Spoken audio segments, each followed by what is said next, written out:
Right. I especially want this.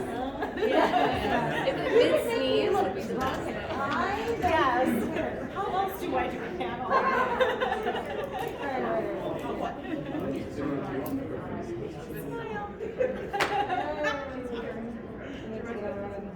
You make me look really tall. We're giants. Thank you.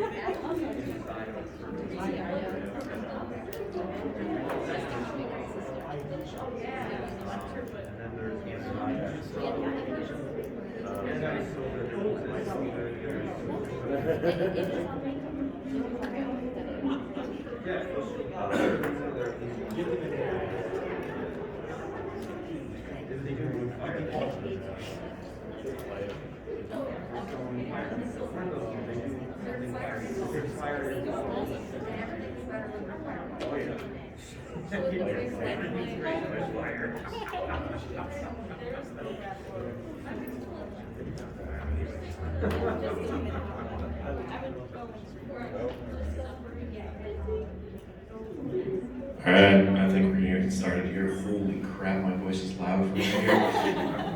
Everybody good on audio volume? Any complaints? I see we have the problem children already. Yeah. Okay, this is writing a book, the whole G-dating process. We are going to go from the idea stage of writing a novel all the way over to publishing. So strap in, buckle up, it's gonna be a good ride. My name's Ian. I am currently in the process of writing a book, and to my right is Greta. Greta, introduce yourself to the people. Hi there, I'm Greta Kelly. I'm the traditionally published author of the group. I'm the author of The Frozen Crown and The Seventh Queen, which are all part of the Warrior Witch duology. And then my third book, The Queen of Days, which is unrelated, is coming out in October. Is your mic working? Yeah. Just making sure. I'm getting like a lot of echo for me, but maybe it's just what I'm seeing. Hi, I'm Tiara Nickel. I am the indie published author. I am the author of the Legends of Lemuria series. So far, I have the first 2 books out of the 5. So Light of Ebenora and Apparatus from Aruna. Alright. Alright, so we've got traditionally published author, indie published author, currently looking at finishing a book and publishing. So we got kind of all the aspects of the writing world. So I just kind of wanted to start with the ideas phase. So this is when you're getting your ideas for a book. Everybody's got a million of them. How do we change that into tangible words? What do you think? Yeah, like what kind of strategies do you use to like start the process of writing a novel? Well, first, I call it my idea locker because it's where you shove all the stuff you don't want to look at and then you forget it exists there for like ever. For me, of like just obtaining them, it's really just writing it down. Like the thing is, and I have a YouTube video that talks about inspiration, right? Is that you get inspired by everything that you intake as a writer, right? It's just innately coming into you. And you're like, oh, I'll remember that. Oh yeah, that's such a good idea. I'm totally gonna remember that. You will not remember it, I promise you. Take my word for it, write it down. I have video recordings of like, I'm like, oh, I'm driving. I can't type, but guess what? I can hit the record button on my camera and and then so I just have like a picture of like some piece of my vehicle of like me recording my ideas. Like that's my strategy, is like as soon as it comes to you, write it down because it will disappear. Yeah, hard agree. I also have a giant note on my phone with just ideas or titles for possible projects and all that kind of stuff. For me though, the real test is if I can outline the story. If it survives an outline, then it'll probably be a book. If it doesn't survive the outline stage, then it needs to cook for a little bit longer and I'll come back to it in a year or 2. I think that's like a good barometer for like what's an idea that has staying power and what's not, is if you can outline it and give it a significant amount of length. I know that for me, I like to start kind of manifesting my ideas in the actual written word by thinking of scenes that I want to introduce, and like I tend to write in scenes. Like a book is not just a series of words, it's a collection of scenes that you put back to back to back to back to back. And I think that the idea process for me personally it involves just thinking out all of the scenes in order and seeing if it's long enough or interesting enough. But yeah. Is there any like routines that you guys go through to like get inspired, get in the mood, not just for ideas in the ideas phase, but also to like sit down and write?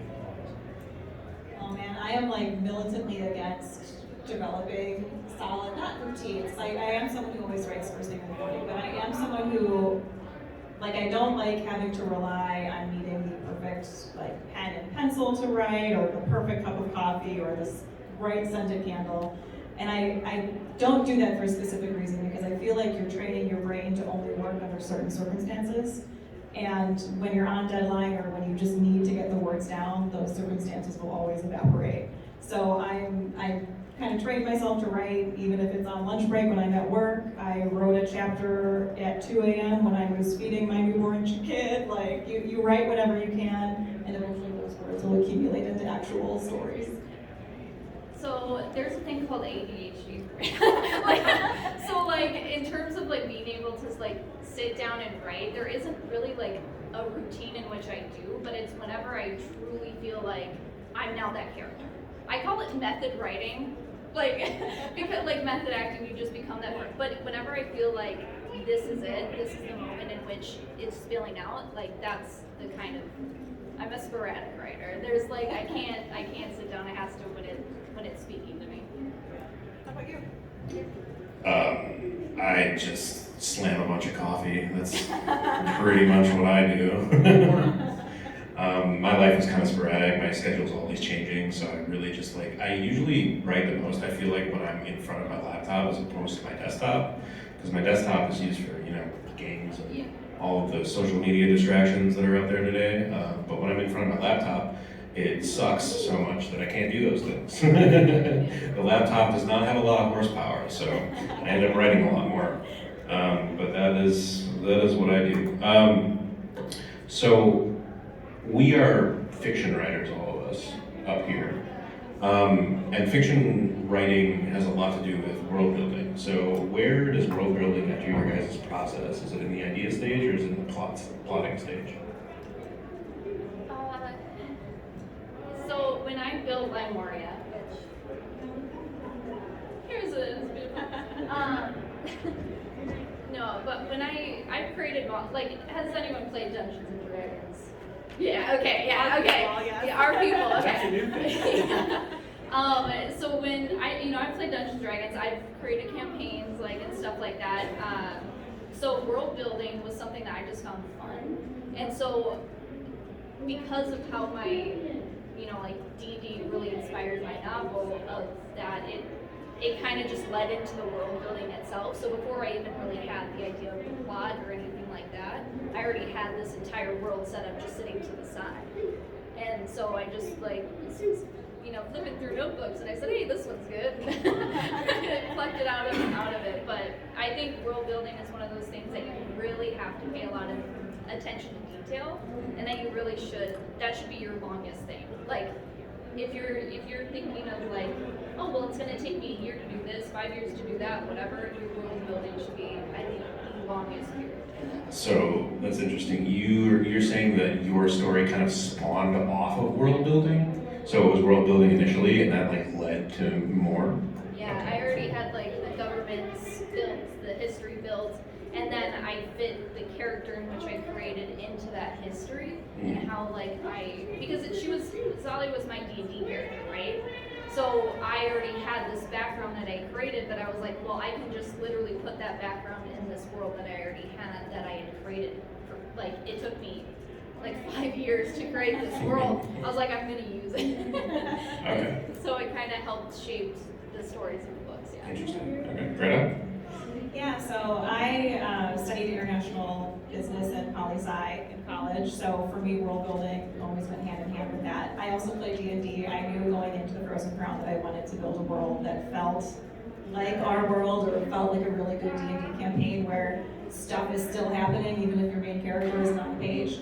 And so for me, world building like you said, it goes throughout the entire story. It feeds into plot points. You use it when you create religions or magic systems or conflicts between characters. You know, people come from different places and have different beliefs, and hopefully your writing also reflects that. So, how about you, Ian? What do you think? Okay, so world building for me, I really like to focus on the difference of cultures that exist within the world and how they contradict and clash, and kind of like real life. The story that I'm writing right now, actually, one character gives like the fact that he's a spy away to our main character just by the fact that he says a region name specifically like somebody from that region would say it. So I think that paying attention to the subtle details of language and the differences between somebody who grows up here versus somebody that grows up over there can really kind of add like a nice spice to your storytelling. Having the diversity, the conflict. Yeah, the diversity and conflict and just ideas of like what is good, like different values, you know. But so you got world building, that spawns stories. Being that we're fantasy fiction writers, we love our magic systems. So did you guys develop the magic system within the story that you wanted to write, or did you develop the magic system prior to writing the story? I think it probably was while I was drafting the story. So I knew going in that my main character, Askio, was a death witch. And so I had to kind of think, all right, this can't be a super common type of magic, so what other kind of magics are there? So that's kind of how it kind of spawned off. So in my world, there's the 4 elemental types of magic, and then there are the 3 spirit types of magic, which are life magic, like healing, death magic, and then also, I call it mind magic, but it's like the ability to tell the truth from a lie. But I always try to think of story elements like magic systems as just one aspect, and each aspect should be doing multiple things. So for Askia, she's a death witch, but it also feeds into like thematic elements in the story as well as psychological character elements. This is a very bloody world that she's in. She was exposed to death very young. She lost her parents in a very violent way. And so thematically, her being a death witch also kind of feeds into her psychology of someone who's never really been able to leave that part of herself behind. If you can ever have the story elements, you know, do heavy lifting and do multiple things, like always try to do that because it ends up being a much richer and more streamlined story that you'll have at the end. Yeah, that's awesome. Okay. But she's absolutely right in that sense of like, I went the 2 system route, and when I was creating the magic system. What is the 2 system route? The 2 system route is you have like the innate and then the forced, right? So innate magic is something that you're born with, like sorcerers, you know, and then the forced is like wizards, right? Where like there's the 2 system route. So with that, I created, there's natural magic, which is like born right. It's blood driven, right? More powerful because it's innately infused, yeah. And then there's forged magic, which is forged magic, in which it's very much like alchemy, where there's multiple components, spells, casting. You need to be able to say certain incantations, those type of things. But I actually studied for like a solid 6 months alchemy. Like I went and got alchemy textbooks like to really understand what magic is, right? And alchemy is like the beginning of science, and that mixture between what is witchcraft and what is science. So I thought it was a good example to go off of like when creating something like a force system, where you have to basically have these things in order to create this. So I always recommend people to do their research, especially in like the world building stage, like learn about the culture, learn about religion, like all the kinds, just to like digest and like understand and figure out how you want to change that and put that out into your world. The same goes for magic. Look at the examples that already exist in our, histories. I really like what you were saying there, because you can tell that with your magic system, it has ripple effects throughout the rest of your world.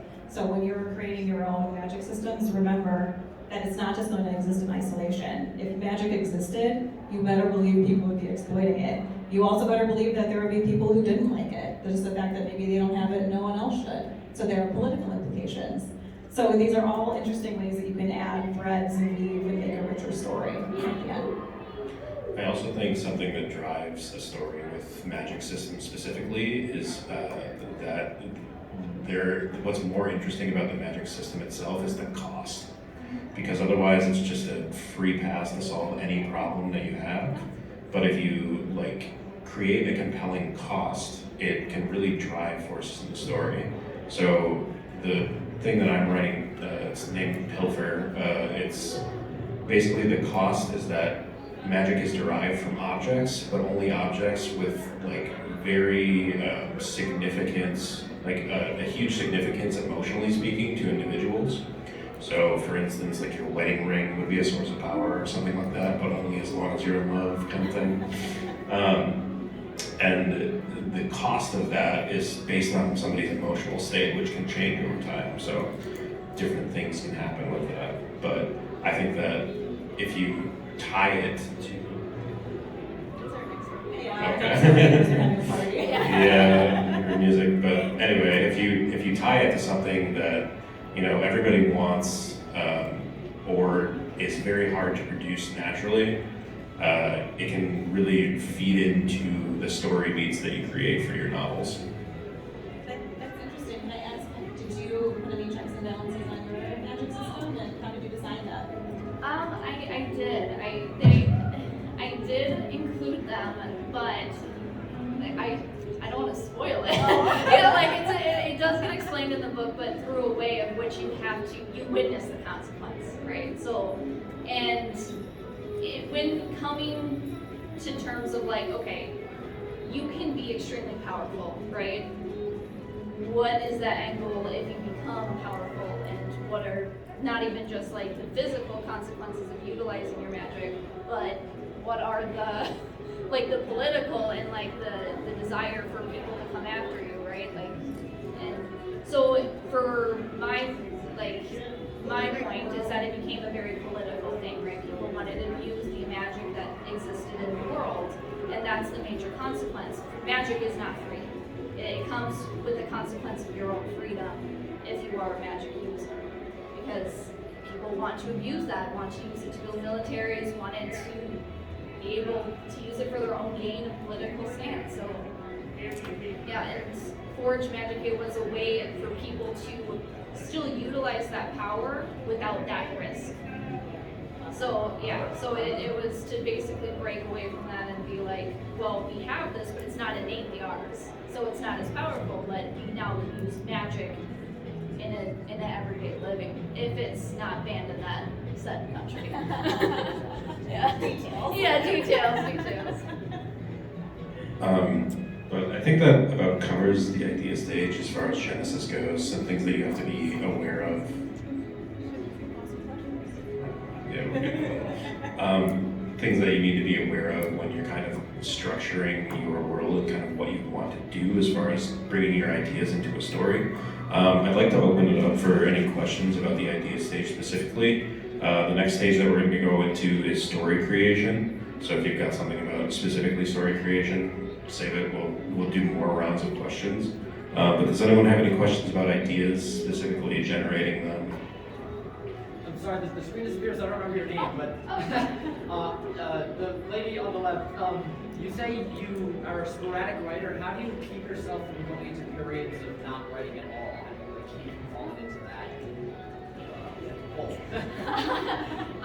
So that is such a good question, and I ask myself that daily. I use the sticky note system. So I have a laptop, I have my home desk computer, and I try to just keep sticky notes because, like I said, I have that brain where if it's not in front of me, it's not gonna yeah, it doesn't confuse. It's I have object permanence on everything in my life, including people. It does not matter. It has to be for me.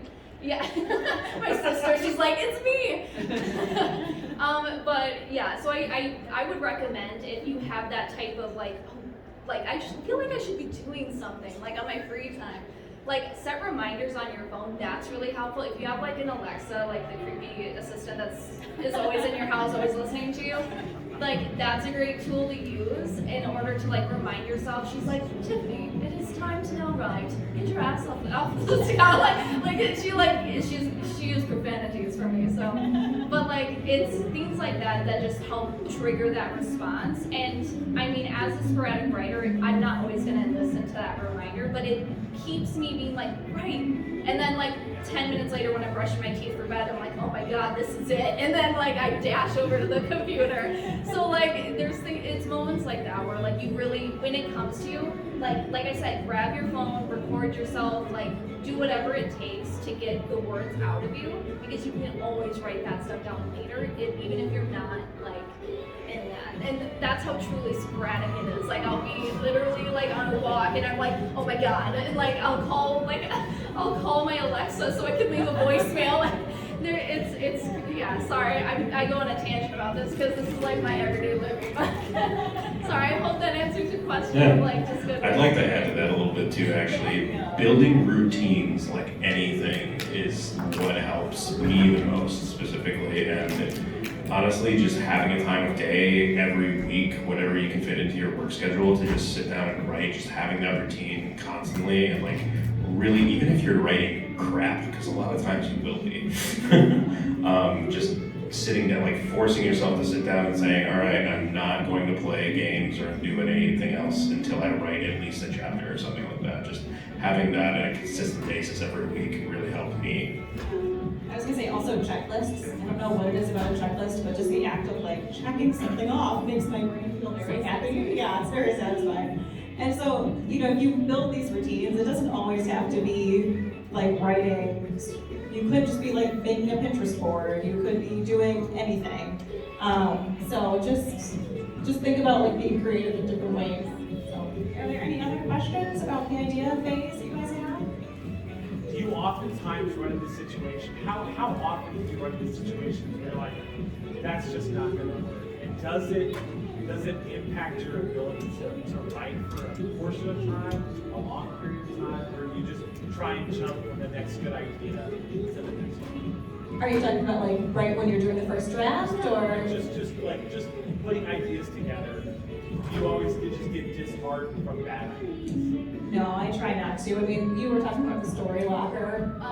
You just keep it in your back pocket. Maybe you'll use it in a different story. That's where, for me anyway, the outline comes in. I don't always know every single plot point that's going to happen, but if I can at least get from point A to point B, I know that at least I'm on the right track. And for people who don't like outlining, a trick that you can do to kind of like con yourself into doing one is write it backwards. So most everyone knows how they want their book to end, and you kind of have an idea about how you want it to begin. If you start from the end, you can kind of like reverse engineer your story, and it'll at least give you like a building block to start with. Yeah, I would say it's very similar in the sense. I'm not an outliner. I'm not like I said, sporadic.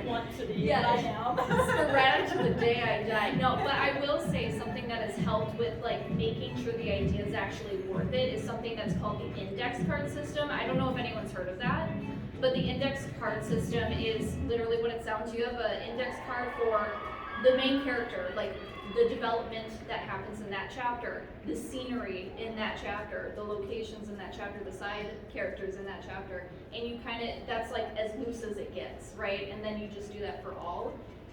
I get the beginning portion done and the end portion done, and in the middle I'm like, that big thing's gonna happen, and then I'll figure out the rest from there. Things will happen for reasons. Yes, things will happen to get to A to B. For me though, I would say like the most important thing is just knowing what my story is trying to say. Like in each of my books, there's an overlaying message that's really trying to speak to, because each book is about its individual character, right? They're the legends of Limoria. So each one is really trying to figure out who they are and what that message means to them as they go through the journey. There's a trope for writers that is either a pantser or a plotter, I think it is. Yeah, pantser or plotter. Pantser is you're just flying by the seat of your pants, just writing, and wherever the story goes, that's where it goes today. And a plotter, and I believe Greta, you're a plotter, and Tiffany, you're definitely a pantser. Plotter has every beat planned, pre-planned. They're just writing all of the beats. And I know that there's going to be one or the other that you kind of fall into naturally, but you need to figure out what you can tolerate, because pantsers, you can discover some like magical plot lines, but you're gonna have a lot of volume that you write that does not make it because it goes in a weird direction. And with plotters, there's definitely less kind of wasted time is what I've found, because I've done a little bit of both. Never wasted. It's practice. It's practice. Well, That's true, there are no wasted words. Yeah. I do agree with that. I wish I was a pantser. I tried to be one with the very first book I ever tried to write, and it was 600 pages of absolute garbage. And I said, there must be a better way. Although I will say, if you are someone who's interested in the traditional publishing track, at least become glancingly familiar with outlining. Because at a certain point in your career, you're not going to be writing a whole book before you sell it to a publisher. You're going to be writing a detailed outline. So you're going to want to learn how to write one that's good and that holds water and that isn't just like tear your eyeballs out. It's so boring to read. So just think about it. that's good info. Okay, we got questions in the back. Do your characters ever take their plot off the rails? Yes! Oh my god! I will say, like, that's what kept me from plotting for a long time, is like, but I'll lose those moments of discovery. No, you are not chained to your outline. Like, it's just a guidepost. Where an outline really shines is when you start getting writer's block, or when you get to the middle of the book and you're like, I don't really know what's going to happen next. Go back to your outline and it'll at least, like, give you a direction to move in. You don't have to stick to it the whole time. Like I said, I get the beginning, I get the end, and because it's a 5-book series, I know it, right? Like, I know how all these things. Number 2, okay, took me on a freaking journey. I was writing it, I was like, you know what? I know exactly what's going to happen for this character in chapter 5. As I'm reading the book, I'm like, oh no, here's the train, it's coming at me, I can't stop it. But I love it. I wouldn't change it for the world. I would say if those moments do happen, write them out and go with it, because that's going to be your best writing. If you have to change it and force that, it's not going to seem natural and it's not going to come off well on a page. Just ride through that change, because like I said, that literally changes the entire series, like what happened in book 2. But the thing is I'd rather change the entire series than give that up, because the moments that happen in book 2 because of that, like, forever in my heart, like, speak. And I just hope that connects and resonates to everyone out there. So like, I write it out. I know that characters always change things because they kind of take on personalities unto themselves. And I had like a plot point that I wanted to hit in one of my stories that I was writing, and I looked at it and I'm like, this character would not make this decision. She would kill him. And I'm like, well, now I gotta throw out all the rest of the ideas that follow this. It definitely does happen. Yeah. Any more questions for the idea stage? I'm wondering, do you have like a backlog of ideas that you find you get to? Like, how deep is that backlog? Yeah, every single author We does. don't open the library, otherwise it falls down. It's like opening the briefcase of Pulp Fiction. Like, they're just there. That's such a good comparison. One thing, because it can get easy to get bogged down by all of the ideas and feel like you're being pulled in like 80 different directions for like which is going to be the best story. One thing that I've done is I really commit to one idea, and then if I have another one while I'm committed to that idea, I will give it one chapter. So that way I don't get pulled in many different directions after I finish the project that I'm working on. If I still really like that one chapter, I will go back. But yeah, otherwise you can get like completely drowned in all of your good ideas. Something I would say, like for me, I have 12 books planned, right? Like I have 12 books that after the series is done is already like on my, what I'm hitting next, right? But the thing is that could change in a few weeks.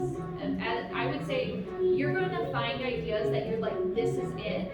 But if it can't last you finishing the one that you're writing right now, it wasn't a good idea. Like that's something that's gonna take off later, maybe. But I always write those ideas down, but never get distracted by those ideas. Stay focused, but allow those to be down the line. It's totally okay to wait for a good idea because when you're writing, you're getting better with every page that you do. So you're like, oh, that's such a good idea, but maybe you're not a good enough writer yet to get that idea out the way you want it to. So as that happens, keep on it. But like I said, I have like 12 ideas that I want to do. Tomorrow I could be like, yeah, I'm not feeling it. Like, you know, so just keep on that. Like you will feel that gauge. Stay focused on what you have, but it's not going to go away because that's your idea. Just do a little outline, do a Pinterest board, and bookmark it. You always want to take space between drafts anyway. So finish your first draft of what you're working on now, and then go and write the first few chapters of the next book before you start in on your revisions. I can do one more. So being, doing fantasy, have you ever like base the character in your book off of someone that you know, like a friend or family member in real life? Right there. Yeah, absolutely. I put a lot of like people that I think as a writer in general, we use other people's stories to influence what we write. And I mean, when I'm writing a scene that I'm really struggling with that I haven't necessarily had to go through, I go talk to someone that has to really understand that feeling. So yeah, technically I'm writing their emotion through this traumatic experience, right? I'm telling their story through it. But I do put like my siblings especially just to bully them a bit in my books because I think it's funny. It's for myself really. But then it also then adds even deeper because now it's not just a world that's out there, but it's my world too. And I feel like if you're connected to your world, which bringing people into it will do that, it's gonna just make it easier for other people to feel connected to. My initial reaction was no, definitely not, because I wouldn't want anyone to be offended. But no, you mentioned that. I definitely do. But my brothers are very funny. I'll put their one-liners in, or I'll put mannerisms of people I know in. I always include little like Easter eggs for my D&D party in my books, and like 4 people on the planet will get them, but those 4 people will laugh. Yeah. It's just part of the fun. Yes, it is. But you did mention a little bit asking people who have had those experiences. This kind of feeds into the idea of getting sensitivity reads. If you're writing something that's outside of your experience, go on Readsy or some other website or ask people you know and get a sensitivity read just to make sure that you're not writing something that's untrue or offensive, because obviously the last thing anyone wants is to hurt people. Yeah. My advice is don't make it too obvious if you're writing a real life person, because it can get weird. I definitely use traits from people that I've experienced in real life, and a lot of like the more emotional scenes that I've written have pulled from things that I've felt personally and things that I think other people have felt. So it definitely does come through when you're writing, but yeah, don't assign a name to it. Yeah. And it can get a little weird when you're writing about historical figures too, because you're kind of putting words in like a person that actually existed mouth, even if they existed like 200 to 300 years ago. I actually, in my current one, there's a guy named Maurice Bavaud who made an assassination attempt on Adolf Hitler back in like, I want to say 1938, I believe. And one of his grandsons actually reached out to me on the internet, and we talked about like the writings that he left behind. It was a really cool experience, but definitely when you're writing historical stuff, tread carefully on that stuff. Use things that are already commonly understood. Don't change like unknown things, like, or at least be very careful when you change unknown things. But yeah. Okay, so we're gonna move on to story creation. So this is where we've got the idea, we've got the plan, we know our beginning and end. What do we do to get to the first draft, and how do we get it done? So let me first ask you guys, how invested are you in your first draft? I love my first draft. It is always garbage, but I love it. It's fun. I always say, when I first started writing, I really was way too much of a perfectionist, and it really stalled all of my progress. So what I would do is I would sit down and I would write a chapter, and then I would be done for the day. And then the next morning I would come back and I would read what I wrote, and I find myself spending that entire hour editing. That's not what you want to do, because what will happen is you'll spend 5 months making those first 3 chapters pristine. And then you'll think of something in chapter 6 that means you're going to have to throw out all of those pages. So what I always say for that first draft in particular is just embrace the suck. It's going to be terrible. No one but you is ever going to see it. Just get to the end, because you can edit anything except for a blank page. Grammar doesn't exist. Like, yeah. What is a comma? Right, I don't know. I'm forgetting quotation marks. But really don't take it serious in the sense that like this is where you're going to put the most content throughout the entire process. Like make it 1,000,000 pages long and then just cut it from there, because like you said, you can't edit a blank page. So just sit, write, and then you're like, oh, I guess this is an ending. Great. Let's take a moment, digest it, and hack it. Yeah. This is the fan fiction of the book that will someday be. Yes. So just go for it. By the way, that's a goal. Yeah. As soon as a fanfiction, as soon as a fanfic is made, I'm like, I made it. I had this kind of naive notion when I first started writing novels that my first draft would be like good enough to send to people, and that is so wrong. Never be married to anything in your first draft. Everything can change. You're probably going to write at least 3 complete rewrites of your novel. And once you've got everything hammered out, including character motivations and all the culture and stuff like that, it sucks to hear that, because when you're first starting, you're like, I gotta write this book 3 times. But like, the process of refining it has actually been surprisingly rewarding.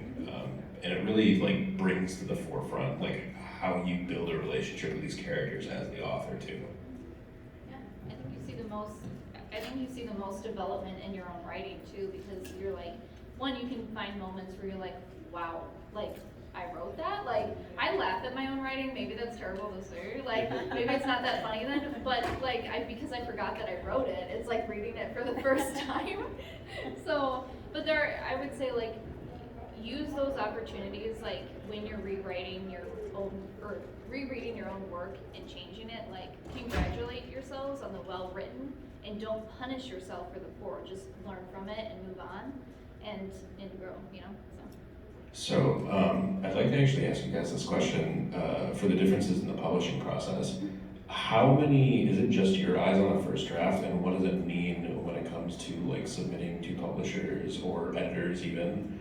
Are you submitting your first drafts for edits, or are you just completely keeping it in-house? Yeah, so for me, I'm traditionally published, so for me, I write the first draft, it is terrible, I write another one, I probably write a third one, and then I'll send it to some beta readers that I have and I trust, and they do edits for me and give me feedback, and then I edit based off that, and at that point is usually when I'll send it to my agent, and she'll look at it, and then she'll send it to me, and we'll talk about things to change before we send it off to try to sell to the publisher or to my editor if it's something that's already under contract. And then it goes through more edits. This is why everything in publishing takes a long time, because everything's being edited like 12 times before you actually get to the finished manuscript that you see on the shelves. The beginning process is actually very similar for like the indie stage. The first beginning is really just to yourself, and then you have beta readers because you want people to, develop it and make sure that there's no plot holes. Because then when you send it to an editor, their job is to really like, okay, yeah, like it's solid. Like I have proofreader and developmental editing and line editing. Like I have all those. I have 3 different editors that work on that. Because it needs it, like every book does. But those processes are actually very similar in that sense, because at the end of the day, they're both manuscripts. It's just the part after that, I think, that changes. Yeah. It's just business side. Yeah. Okay, that was actually really good information because I wasn't sure how much the publisher would be involved in your first drafting process, but thank God nobody else sees that stuff. When it's a book on contract, usually they'll see the outline that you have before you really get started. And at that point, you'd be talking to your editor, they'll be like, okay, I really like the first act, but the second act I feel like it's a little bit flabby here, or think about the character growth that you want for Act 3 and make sure everything's genuine. It's really more like bouncing ideas back and forth, but then you go off and write the thing and don't come out of your cave until it's done. Yeah, that's the tough part, I think, is the sitting down and actually getting out the volume that creates a novel. I think that that's one of the biggest hurdles that authors today, or people that want to become authors, struggle with. Speaking of which, let's go back to the Panther plotter thing a little bit. We all know where we want our story to begin. We all know where we want it to end. How good of a concept do you have when you begin writing your first draft? How good of a concept do you have for the themes or the ideas or the messages that you want to portray in the novel? And does that change over time for you guys? I would say that, as a pantser, apparently, I would say I always know the last line first, what it's gonna end as, and from that point, it turns into what is the story saying? How do I get to that last line? And what does that mean? And then I kind of trail backwards, and I could figure out what the major climax is, but then the beginning is okay, this is where it starts, this is who this character is, all the terrible things happen, or good things, and then Mostly terrible. Mostly terrible, let's be honest, yeah. But then that last line. So, that's just as a pantser, I would say it's, if you're similar in that sense, find what the story means to you and what you're trying to say, because then you can just write, because you know what that overarching message is going to be. Yeah, we have very different processes. So I have a very linear brain, apparently. So I don't start writing a book until I have my 3-act, 11 sequence outline posted in sticky notes on my wall. But I never really have a good idea of theme until I have one, but it doesn't really become apparent even to me until I'm doing the edits. And then I'll be reading my book oh, this was obviously on my mind while I was writing this book. So for Askia, my main character in The Frozen Crown, it wasn't until edits that I realized, oh, she's really grappling with what it means to be a strong woman. What does that even mean? And how do you operate in a world where you want to be your own person, but you owe your entire allegiance and all of your happiness to your country? What is that? How do you live like that? Well, I learned eventually that it'll just come later for me, so whatever works. If there's no right or wrong way to do it. No right way to write. Yeah, there's only the way that works for you for this book. It could change in the next book, so just embrace it. So a question about writing style specifically. Do you guys have a good idea of kind of your target audience when you first start to write your first draft? And does it affect the way that you write? We're both laughing, so this should be an interesting answer. No. So I always just write that first draft is for me. For a long time, I thought The Frozen Crown was a young adult book, and I sent it to a developmental editor, and they're like, ha ha ha ha ha, this is an adult lady, so stop trying to make her 17. I will say I'm better about it now, going in and okay, so I have these characters, I have a feel of the story that I think I want to write. Oh, this book is going to be kind of like the Lies of Locke Lamora. There, heist book, adult, good. I struggle with it, even though they're published, and I know exactly who reads the books. I still can't name it sometimes. But yeah, honestly though, I think the best advice is write it for yourself, because the people you want reading your book are people like you, right? Because those are the people you're going to meet face to face in scenarios like this, and then you can totally geek out and both fall in love with this, and you know what I mean? It really is. You should be writing for you. It's not for fame, because just as a warning, it's not going to happen very quickly if that's your goal. But it shouldn't be about money, it shouldn't be about the fame, it shouldn't be about like the prospect, it should be because you love what you're doing when doing it. And like, so yeah, it should just write for you and people who are like you, which there are people like you out there. Like it's crazy how many people, like you truly are not alone, that will find you and will love it. We'll get to questions in a second. Just one more thing, perspective. So there's first person perspective, I, me, we, and then there's third person perspective, them, they kind of stuff. Did you guys have a good idea of like what your strength was in writing perspective? Have you tried messing around with changing perspectives? And do you make the conscious decision to like commit to one style or the other for most of your work? So when I wrote the first few drafts of the Frozen Crown, I actually did write it in third person perspective. I changed it before I even started querying because I realized it was putting an extra layer of distance between what was happening in the story and the people that I wanted to read it. And I wanted the book to feel more immediate and more visceral. And for my view at least, first person perspective is kind of the way to go. I think it's just personal preference though. I think it's whatever lets the words flow and lets the story breathe is the one you should really go with.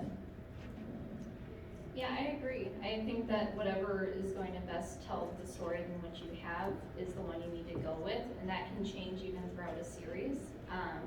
Like for me, like I said, I like to say that I'm method right because I think it's just easier to become the character and become really in tune with who you are when you're writing that story, get into that headspace. So first person just is natural for that.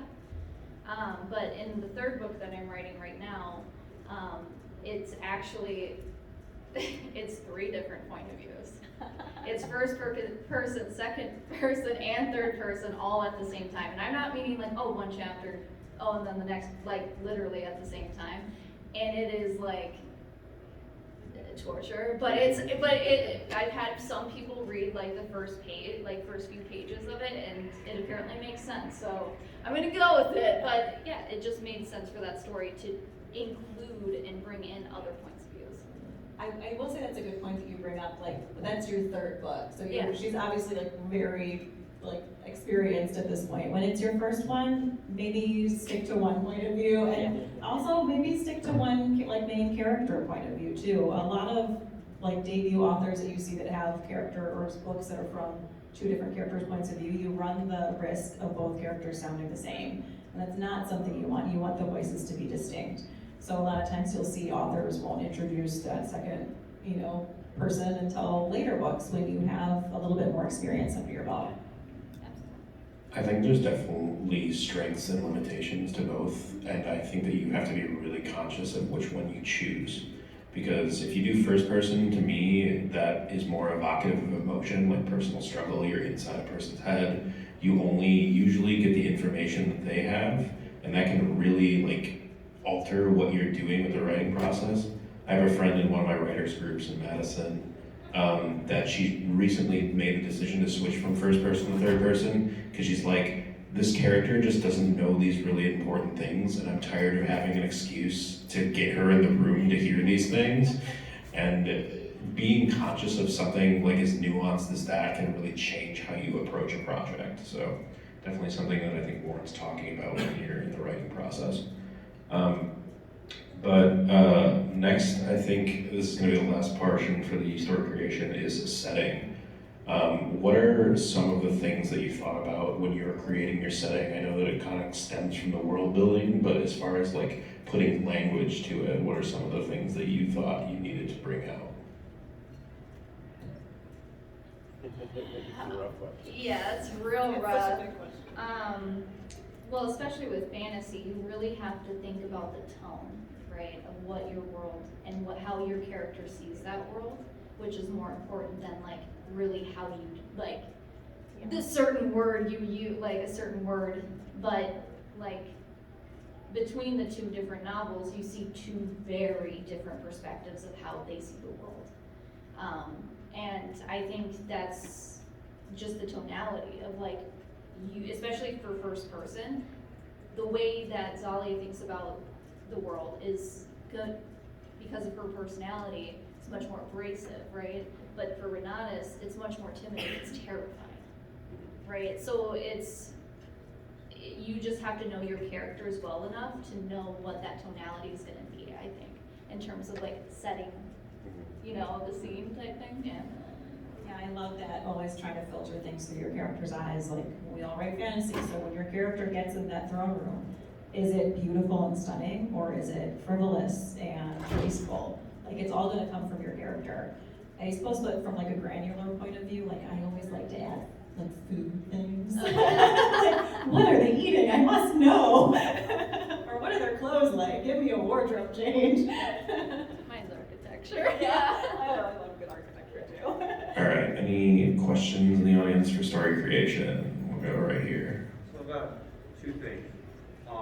The first thing is, and this might be going a bit far ahead in the panel, will publishers require a demographic for you to target a lot of times? Yeah, so when you start querying, most of the time in your query letter, which is, so, we'll definitely get into this later, but the query letter is basically a one-page letter that introduces your book to a prospective agent. And most agents will want you to put like a comp book in there, or two, to let them know where, if you walk into a Barnes & Noble, where would your book be shelved? That's basically what they want to know. And then your agent will then use that information along with everything they know about your story to pitch a publisher saying, okay, your book, I'm just going to use my third book, Queen of Days, because it's on my mind. This book is like Lies of Black Lamora and Six of Crows, so we know it's going to be in the more adult phase, but heist and hijinks and adventure story. And those are the people that we're going to want to know from. So.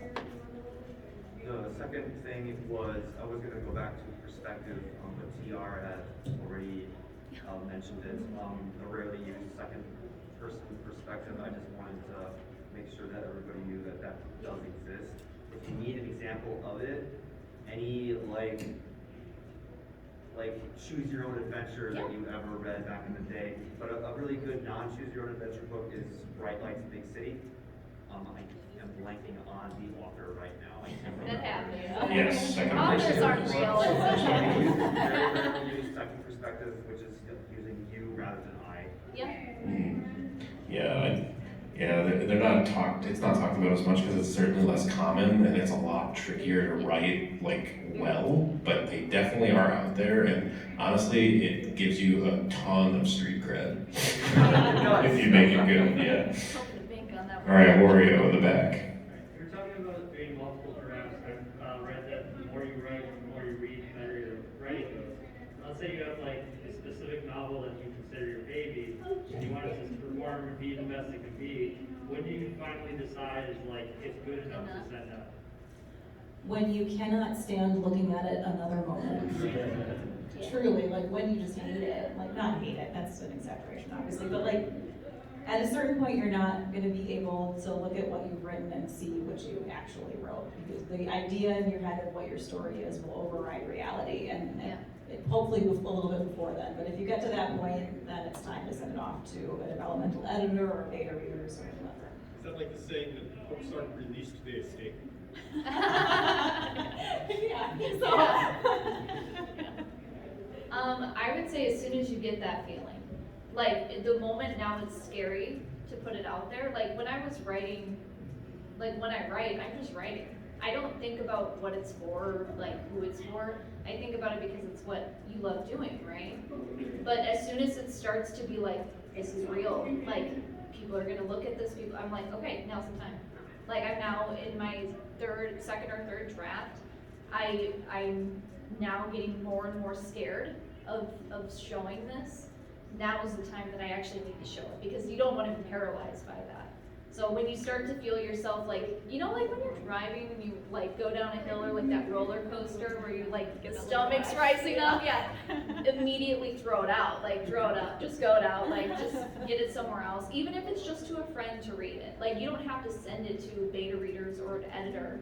but get it in someone else's hands to separate yourself, because because it's not your baby, you know, like, it's not. So you really have to keep it as like, this is a part of you, but it's a part that you share with others, that it's an extension, like. I think I want to add to this is that I haven't submitted to agents or anything yet, but I have asked myself like when I would want to do that, and I think that the answer that I arrived at is when I'm ready to fight somebody that tells me it sucks. Like, if somebody were to tell me this sucks, and they could give a bunch of reasons, and if I would go, oh yeah, okay, I can kind of see where you're, but if somebody tells me it sucks, and I hear a bunch of reasons, I would just say, oh, you just didn't get these things, other things.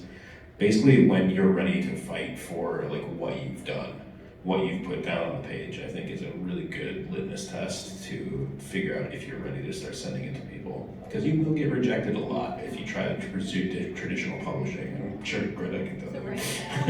Oh yeah, get that thick skin. But if you get to the point where like you know that your book is as good as you can possibly make it, it's been through edits, it's been through beta readers, it's been through developmental editors, whatever. That's the point that you can say, okay, time to start here. So in that vein, how do y'all balance being flexible with other people's opinions, right? Editors and editors, and being flexible and being firm with your ideals and what you want to do with the story? Yeah, I mean, it's always a balance. When you first get those notes back or that edit letter back, I always do like a rip off the Band-Aid read. So I'll open the document, I'll read it as fast as I can, and then I'll put it away. And I'll go drink some wine or go out with my friends and do my best to just ignore what was said. And then I'll come back to it in a few days. And at that point, I'm usually objective enough to see, oh, okay, this idea has merit, or okay, if I'm serious about making this change, then X, Y, and Z would also need to change. Am I okay with that? But it's a collaborative process. There's usually very few things the publisher will bring to you and say, if you don't change this, we aren't going to publish your book. It's not usually that rigid. I mean, I'm sure there are horror stories out there, but it's luckily nothing I've ever experienced. I guess like for me, like criticism in general is like something that I encourage to see, because that means that I can grow from it. And when you kind of just switch your mind to be like, this is for development, and you have to know what criticism is, right? Like if they're just bullying you to bully you, don't listen, because they don't know what they're talking about at that point, right? They just want to shoot you down for whatever, right? But when they're actually being like, well, like in this, I could tell that there was a hole because you didn't answer this question from back on this page, and that means that none of this makes sense at all. That's harsh to hear, but that's good criticism to get back from. And so just think of it as opportunities to grow versus like someone beating at you, and just be like, oh, thank you for this like candlelight through the darkness, because you don't know, right? Because you're so blind when you're looking at your own work half the time, but when you actually have someone kind of guiding you through like what they see, that's awesome. That is a really cool thing to have, because it is hard, especially as an indie author, you don't have connections to like beta readers or like anything like that. You have to find those people. And so when people actually want to do that for you, you're like, please God, tell me what I can do better. And so just take that with like pride that someone's willing to even look at your work, right? And just use that as fuel to like keep going, because you're like, now I can see the next post better. Anyone can point out problems. A really good beta reader or editor will also present solutions. I'm also in this phase where I'm getting my work constantly crapped on, in a good way, in a good constructive way. One thing that I've noticed is that I have a writers group that has like a pretty wide range of demos. Like you've got like adolescent, teenage people that read like YA to like old 60-year-old war veterans. If I get the same kind of criticism from like a bunch of different demographics, that's when I know that I should like retake a look at something. Sometimes I could fight them on like, well, it's important later on kind of thing, or like I didn't answer these questions because like you're gonna get a payoff later or something like that. Because a lot of it's been like, I still don't have answers to this. It's like, it's coming. Yeah, you just gotta be patient. You just gotta be a little patient. But yeah, if you get the same criticisms, that's when I start taking it a lot more seriously.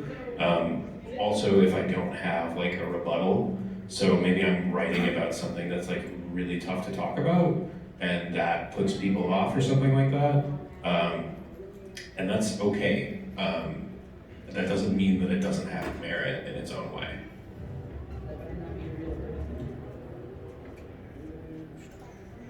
Okay, one more. How did you three meet, and or how did you meet your writers groups that you click with? So we met at a book fair. We were our stalls were across from one another. Our eyes met. This is the beginning of our rom-com. Yes. Literally, that is how we met. We were at a book festival, and so you're friends with Meg. Yep. And I love Meg's books, and so I was like, oh my god, I get to meet her.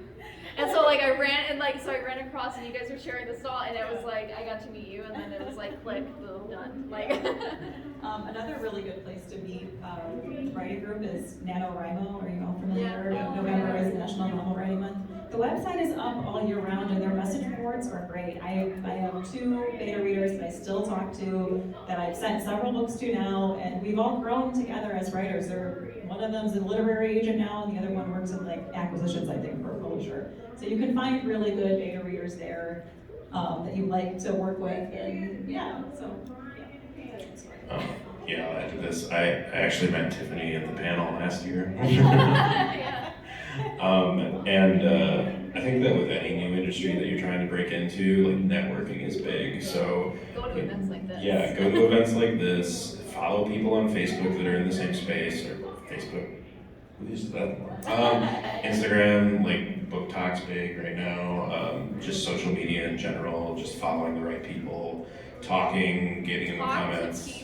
Yeah, get involved. It's kind of awkward at first, but eventually it's like wearing a retail job. Eventually you like have lines that are good to like use for introductions or whatever. You kind of just gotta trip on your way out to that point. But also, like, we're all introverted, weird book Yes, people. everyone. Like, everyone feels just as awkward as you do, so just push through it and try. I think I was even hiding myself when we met. Like I was like, hi. I'm staring at my hand. Yeah, like where do I go? You're sitting, I'm standing. This is like already high difference. But I would say like I downloaded. Okay, you know like when Bumble and Tinder were huge, right? Well, there was a networking one, okay, named Schaefer, and it's still out there. I met a lot of my like artists through that app. It's Schaefer, like it's Shape with an R at the end, and I swear by it, it's Tinder but for networking, and you meet so many people like editors, agents, like you can meet a lot of different people on that site because they're all looking to mingle with people in that industry. And another one is just websites that do meetups. Meetup.com is how I met my Madison Writers Group, and it's open to people that want to join and submit work, and we all give feedback, and it's great. And honestly, just getting those kind of like small knit groups are like super helpful for feedback purposes, and just like, you know, discovering what other people are doing with crafting their stories and giving you ideas to help craft yours. But all right, we're gonna move on. Okay, one more. The family. So when you're writing, you're writing your first rough draft, maybe your second, you're going back to like edit through. Do you ever notice that you're using 1 or 2 words that like are mentioned in comic books, but you're using them way too much, and then how do you like put in different words so that you're not like using way too many of the same words? Yeah. It's you Google it. You're like, okay, I've used like, sorry, microphones and things. Like I'm trying to think of an example, like scenic. Okay, like I literally just go to Google, what's another word for scenic? And then I'm like, I hate how that sounds. That doesn't seem natural. No one understands what that would be if I put it in the book. Okay, this is a good median, and then I just throw it in there. That's to break it up. But it does happen where you do use the word over and over. You just pray to God that your line editor catches that so you can switch things out. Find and replace is your friend when you're doing that. For whatever reason, I guess the word susurrus must have been like on a word of the day calendar while I was writing Frozen Ground. So I'm like, okay, Greta, you get one of these in the manuscript. The rest of the time you need to find another word. It definitely comes up, that's for sure. And it's just something that you gotta kind of be, there are certain words that you can get away with, like the word said. There's so many saids, everybody uses the word said that it becomes kind of invisible to the eye. But other words, we definitely have our favorite words that usually make us sound smart, or our characters sound smart, and they can overuse them. And honestly, you can actually give a character a word that they really like too, and it gives them like a little bit of a voice. So it's like, good with the bad. Yeah, I mean, as long as it's a conscious decision that you're making and not just like word vomit on the page. Like I have a character in my third book who very rarely uses contractions because that language is not her first language. So that was a conscious choice that I made, not just like well, this is the thing that magically happened, I don't know where it came from.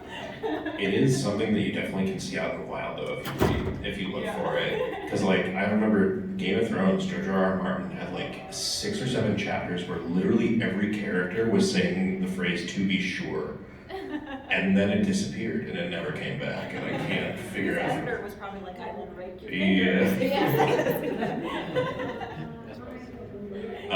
But we're gonna move on to publishing. So we've gotten to drafts, we've gotten to idea creation, and now we're going to pursue the publishing process.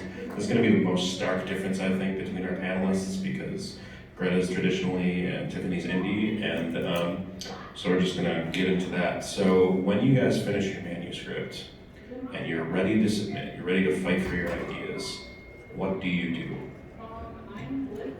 So right now I send it to my literary agent.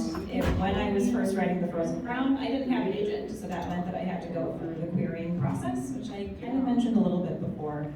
But basically you'll go on Writer's Digest or Manuscript Wish List and you'll find literary agents who represent your genre. So for me that's adult and young adult fantasy.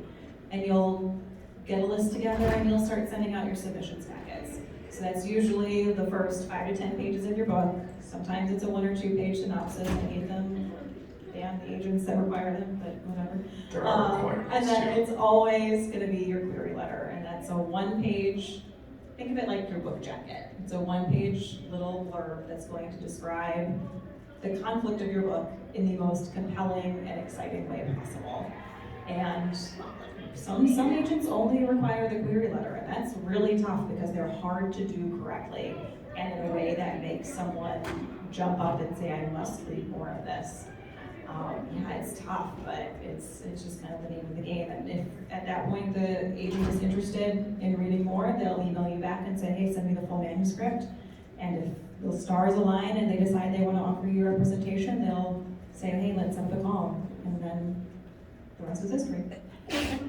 I do want to point out though that agents do always have submission guidelines that you must follow to a T, because I know that they will straight up reject you if you are trying to do something weird. Yeah, and think about it, they all get like hundreds and hundreds of queries every year. So they don't have time to like give everyone the benefit of the doubt.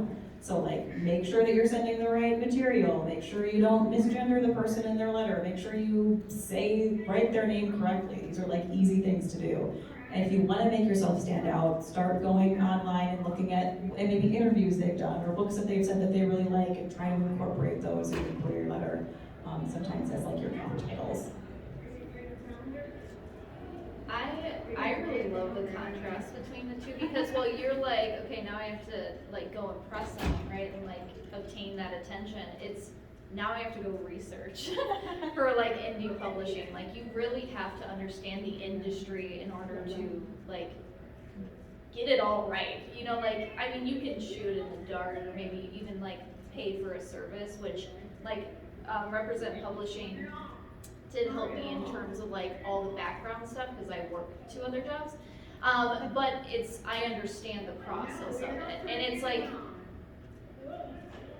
you start off by saying, okay, what is self-publishing? And you watch like 1,000 YouTube videos and you read articles about it. And then you realize that it's really understanding what it means to sell a book. And so for me, I started reaching out to people. I reached out to editors. That's when my networking like really took a big toll of like, I need to talk to everyone and like anyone that would talk to me, just to try to get these books to the end line. And that sounds really daunting, but it happened really fast in my opinion. Like it felt like I got in contact with one editor, and then suddenly, like, I now had 20 people that I had connections to help me with the ISBN. What the heck is that? Buying that, figuring out how to obtain a domain name, how to get copyright for my own work, how to do all these other things. And then very, very blessed that Chelsea Lauren, who is the owner of Represent Publishing, was like, hey, like, do you want me to sit down and help you with this? Which was just incredible. And there are many indie published services out there that are extremely affordable. I know for hers, it's one of the most affordable on the market. But she really just helped kind of like take that a bit like of where I knew how to do it, where to go. Like, don't buy the ISBN on Amazon. Sorry, that just shouted in my brain. Don't buy it on Amazon because you can't sell it in stores. That also reminds me, you don't pay for a literary agent. If someone is asking for money to review your materials, they are a scammer. And scammers do exist in the publishing world. I know that there are certain things that a publisher will pay for if you're picked up traditionally. Where do you guys put editing? Was editing done for you, or was it something that you had to get before you started submitting? It's a little bit different when you first started out. So Frozen Crown was my first book. So I did have this professionally edited before I started recruiting agents, and that's because I knew there was something wrong with the book. I knew it could be better, but I couldn't identify what that was. So I hired a developmental editor. Her name is Rebecca Heyman. She is a rock star. If you're looking for a developmental editor, please look her up. But she was great because she not only showed me what was wrong with the Frozen Crown, but she also showed me how I could use those skills that she gave me to apply them to new books. So for The Seventh Queen, which is the book I wrote on contract, it's the sequel to The Frozen Crown, my editor was the only other really editing voice that I had on that manuscript. Now, of course, The Frozen Crown was edited by my editor as well. But that's not something you pay for. When they buy the book from you, the publishing house, all that is included. So they'll pay for the cover, they'll pay for the ISBN, they'll pay for edits and copy edits and everything else, and they'll place it at the bookstore. They pay you the advance, and eventually you'll earn royalties, but it's a one-way thing. You should never be paying your traditional publisher for stuff. And Tiffany, where in the process is editing for you? Are you getting it like before you get cover art and stuff like that, or are you? I'm impatient. I like art. I have a lot of artist friends, so I like commit like Xavier did this, and he's just incredible. I love his work. But editing is like the first thing. Like, I mean, you have to research, and then once you know and get connected, you're gonna edit first. You're gonna send it to like, you should have beta readers before you send it to like an actual like developmental editor, and then line editing. And it goes back. That's the longest part. Is gonna be the editing, but editing is as soon as you understand what you have to do, you're editing. And I definitely think that editing, as much as you might want to think that you don't need it, you absolutely do. Because you need somebody else's eyes on your book that isn't in your head. Yeah. So it's something that people that might be pursuing indie publishing might want to skip out on because it can be kind of expensive for the higher end editors, but it is certainly worth it, is what I hear. All right, some questions. Do you let your artists read the book before they produce the cover art? Or you just tell them what you want? That's for anybody. Yeah, I was like, do you do your art? No. So I'm with HarperCollins, so they have an artist that they contract out to. I usually, so for my third book, which is coming out in October, I sent them some character art that I did just ideas, just to kind of help them come up with things to do. Also, my favorite homework that I've ever done is they'll ask me to create a Pinterest board of like covers that I like that I think would work, or artwork that I think is cool that they might want to incorporate. And and then they'll take all that information and send it off to their artists, who will render a couple of ideas, and we'll kind of go back and forth, and you can say, yeah, I like that, or maybe I don't like that, or could this be blue instead of brown, or what have you. In the end, most of that decision making is done by the publisher and by the marketing team, but what they think is going to sell. But it's like, don't get too worried about it. I know people always worry that they're going to end up with some terrible cover. It's never anyone's like goal. They understand that a good cover is honestly is what could sell the book at some point. So it ends up being very collaborative. I typically will give them passages if I think it's like to help them understand the personalities of certain characters. Like, for instance, this artwork where they each kind of have a different attitude about themselves, like to help better understand that, I'll send ideas about that.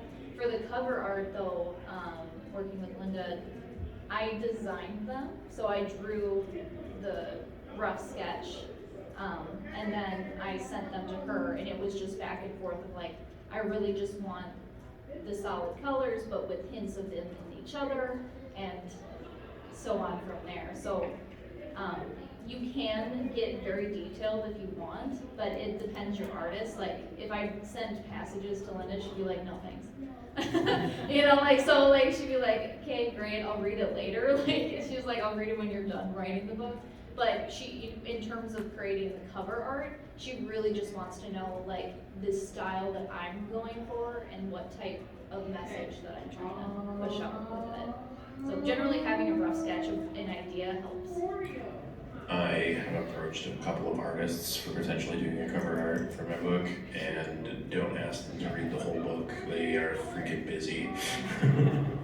Passages is probably the way to go if you want to establish like a tone or a vibe, or just like nice quotes or something like that to give kind of an essence of character. But definitely asking them to read your whole book. If you know them personally, cool. A lot of the times it'll be like a no thanks. Okay, last bit, because we're kind of running out of time here. Let's talk Turkey. So the different financial aspects of both traditional publishing and indie publishing. So Greta, I imagine you have like a contract that you signed as far as what you would earn per sales. And Tiffany, you're a little probably more profit driven as far as like Amazon sales and stuff like that goes. So I was just wondering if you guys could like talk about that and give us some details. Yeah, I mean, just in broad strokes, when you sign with a traditional publisher, generally you'll get some kind of advance. You know, not everyone gets the huge $1 million advances that like Stephen King gets, but you'll at least get something, usually at least a few $1,000s to $100,000, you never know. And that advance is broken down usually into a few phases. So you'll get some on signing, you'll get some on delivery of the finished manuscript, and then you'll usually get the last chunk on release date. And then after that, you will eventually earn your royalties. It's usually a percentage of sales. I think it's like 25%. But only once you've earned out. So let's say your publisher gives you $25,000 to publish the book. Only when you've sold enough to cover that first $25,000 will you see your royalties. Some books earn that right away. Some books never earn that. It's just the bet that you all play. Obviously, the closer you can get to earning out your advance, the better, not only for money, but also because it establishes a good track record with your publisher. They see that you're a good investment to make for future books, and that people are here for what you have to say. For indie publishing, the thing is you can spend as much as you think is necessary. You could spend nothing. You could literally have a friend just draw out the artwork for you, have friends edit it, and the major thing is like you might have to buy the ISBN, like depending which route you go, right? So for it depends on how much you want to put in and how vigorous you really want to go at it. For me, I knew the biggest thing was the artwork and the editing. I wanted to spend money doing that, right? And so I made sure I had the funds to do that, shop around, do that type of stuff. But in terms of like money coming back at you, you're probably gonna see the biggest return on your first book on release day. Like if you're marketing it right, and then you will just get royalties in. Like it's just mainly just coming in every month if they're selling, and you just watch it, be like, yeah. Yeah, someday. like you just sit there and you're like reading it, like you're like, oh great, I got a book sale. Like you see like a deposit was made in the account, and you're like, fantastic. And then tax time comes, and because it's like you're your own business, and which I did LLC route because like I just was like I want it separate from my taxes. Like if something happens, but like tax time comes, and then you have to actually pull the reports, and that's the fun part of like, and you have to be like, oh right, this is inventory. I have to count this as inventory. I purchased these things, so that goes into the deductibles, and like every little thing you do in that regard is now on you to figure out and count and like keep in mind. So like, But all the books you buy can count as business expenses. So. It does. Books do count as business expenses. I've done a little bit of research into this because I'm kind of figuring out which direction I want to go. And what I've basically determined roughly is that if you do the indie route, your rate of return per book sold is going to be a lot higher. But traditional publishing gives you like access to kind of a network of professionals that will help you market your book better than you could on your own, unless you're really hustling on the indie side. Or social media managers, yeah. It's also the placement alone, I think. If you want to see your book in Target or Barnes & Noble or Walmart, you're pretty much going to have to go the traditional route. I think it's pretty rare for indie authors to get those chances. I know that indie authors, if they do particularly well, and it's definitely a different world now because indie books are a lot more accessible, especially via e-reader and stuff like that. It costs you almost nothing to make those. Practically free. Yeah, make them, because readers are usually worth more than actually just getting like a sale. When you're indie is especially. It is one thing I'm really jealous about indie authors is that you guys have the power to set your prices. Today my prices. Man, I would really love to be able to say 99 cents so that I could get those like extra readers. Oh darn it. Yeah. Yeah, that's another major difference is that you kind of give up certain controls. Yeah, I was like that's like a really good thought, is like you don't have the responsibility, right, of like managing all that, and really like it's like owning a business where you have to really think about all those additional things. But on the indie side, you have all this freedom, but you're in charge of it, and you have to know what you're doing to make sure you're doing it right. So Just to be clear though, if you go the traditional route thinking that you're not going to have to do any of your own marketing, yeah. break my fingers, I hate social media, but I'm everywhere. Yeah, as much as I'd like to be the hermit witch in the woods, alas. Yeah, for instance, this panel, like we didn't talk to your agent, we were just like, hey, you want to come do a thing? And you're like, yeah, I would love to. I think that about covers it for the publishing side of things. Do you guys got any questions that I can answer for you, or we can answer? Yeah, you mentioned beta readers, and I'm wondering, is there any tricks or any advice you have on how you get beta readers that actually give you the best constructive feedback? Because I've got people that will do reading for me, but often it's just going, oh yeah, I really like this. Yeah, so find other writers. You go on NaNoWriMo's website or the other, I think there's other websites that you can go on, but find other writers and maybe just like test drive them a little bit, so trade chapters. So find out if you like what they write, if they like what you have, and if you can, find people that are either at your level or just a little bit above. Because you obviously want to grow, and you're always going to grow by being challenged that way. Another thing is if you have someone that you really like and who writes well and you think that they could be a really good beta reader, but maybe they're just a little shy, give them a list of questions that you want to answer, and don't just have them be yes or no's. Make them open-ended so that the people that you're giving your book to have to think about how they feel and what they think, and write an actual cogent answer that you could actually use. I mean, that's pretty much a lot of it, is like having those specific like questions that they don't know what you're looking, or like what you want want to hear back from, like these certain scenes. If there are things like that, tell them. Like, don't make them guess it. If you're like, I really want to know how that came across. For me, I do like the 5-chapter rule. I think it's torturous and I love it. Where I just give them 5 chapters at a time. Because if you give them a whole book, that can seem overwhelming. They have a lot to go through. And if they're just reading and then you're checking in with them every other week or so, and you're like, oh, what did you think? Oh, well, I read that last week. It's so far in the past already that they may not have great notes or remembering right. So I just do like the 5 chapters. One of my beta readers is here. And so like, yeah, I do it where like, that way they can be focused on that portion and give me that feedback and then the next time. I think the biggest thing, because I'm in this process right now, I actually have a sign-up sheet for beta readers if you guys are interested. Shameless self-promotion. But I think that the biggest thing with that is finding people who read regularly. Don't do it to your friends because they will always let you down. Don't do it to your family because they're going to give you just the worst feedback. It's great, I loved every minute, you make no mistakes. Yeah, or they want you to kill characters. Just finding people in spaces that are just heavy readers in your demographic is probably like the best. Online is great for this. I've been really blessed with my Madison Writers Group, although the format's a little weird because I'm submitting a chapter a week and then you kind of like lose the through lines. So like 5 chapters is probably, that's a good idea. But I found a couple of people in the Madison West Writers Group that were interested in reading it like all consecutively, and they have been so helpful. But yeah, just find spaces that have high amounts of readers and just approach people, ask them, hey, I'm writing a book, I'm looking to get beta read soon, like right here if you want to sign up with me after this.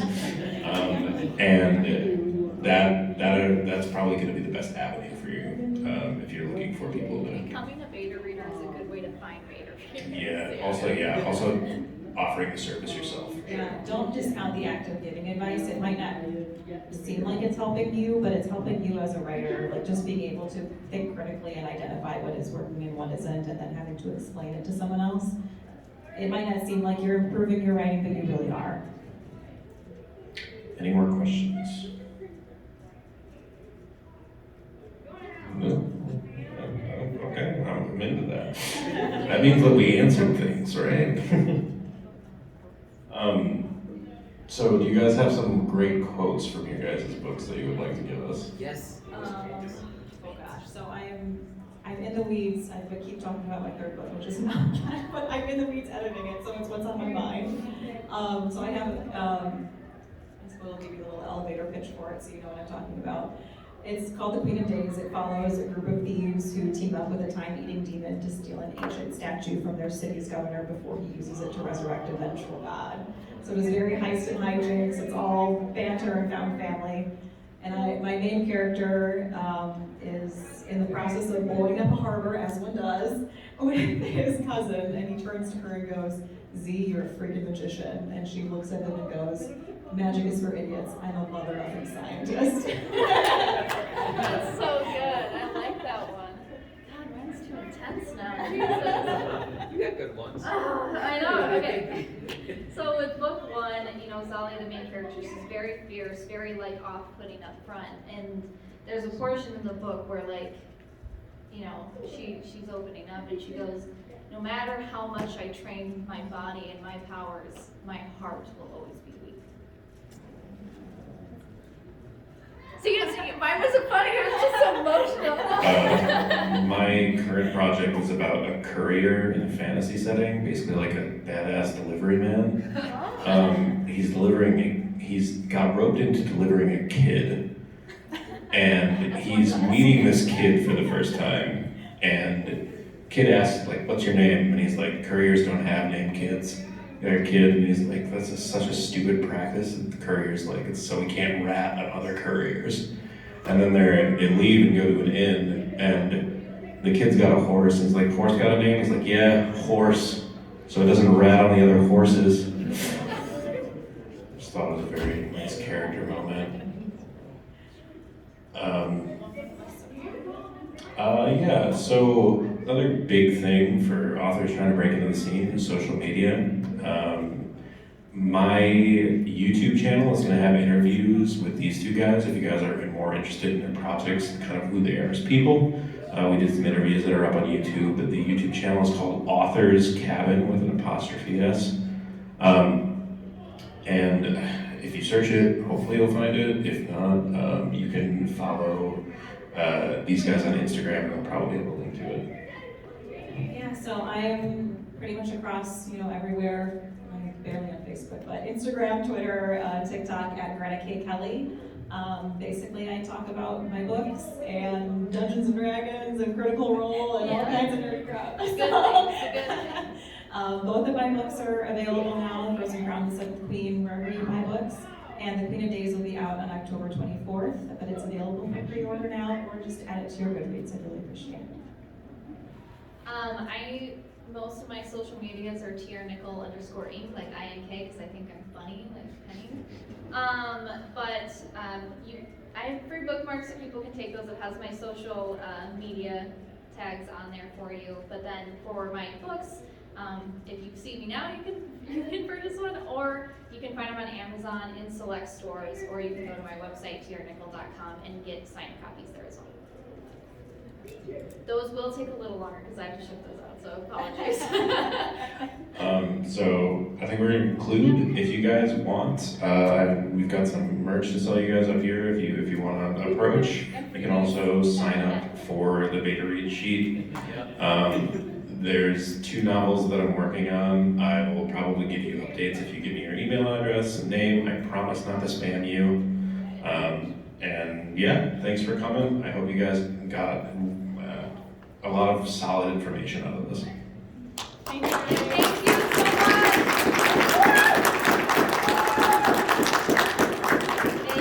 Thank you. Good luck now.